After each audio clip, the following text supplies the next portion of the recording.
સુરત જિલ્લાના પલસાણા તાલુકાના એક ગામમાં શર્મસાર કરતી ઘટના બની છે। 4 વર્ષની માસૂમ બાળકી સાથે દુષ્કર્મ આચરવાની ઘટનાથી પંથકમાં હરકોઈ ભયભીત થયા હતા। પોલીસે એક શકમંદની અટકાયત કરી હોવાની પણ માહિતી સામે આવી છે।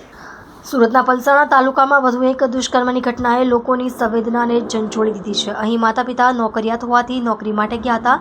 માતા પિતા દાદા દાદી પાસે 4 વર્ષની દીકરીને છોડીને ગયા હતા। દરમિયાન બાળકી ઘર પાસે રમતી હતી। આ સમયે નરાધમે બાળકીને ઉપાડી ગયો અને દુષ્કર્મ આચર્યું છે। પલસાણા તાલુકાના એક ગામે દુષ્કર્મની ઘટનાએ દીકરીઓના માતા પિતાની ચિંતામાં વધારો કર્યો છે।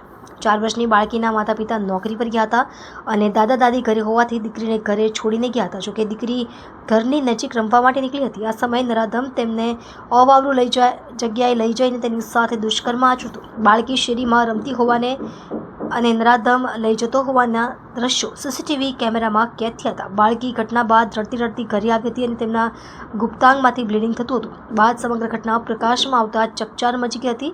સમગ્ર ઘટનાને પગલે કડોદરા પોલીસ, એલસીબી, એસઓજી સહિત પોલીસ કાફલો ઘટના સ્થળે પહોંચ્યો હતો અને એક શકમંદની અટકાયત કરી હોવાની માહિતી મળી છે।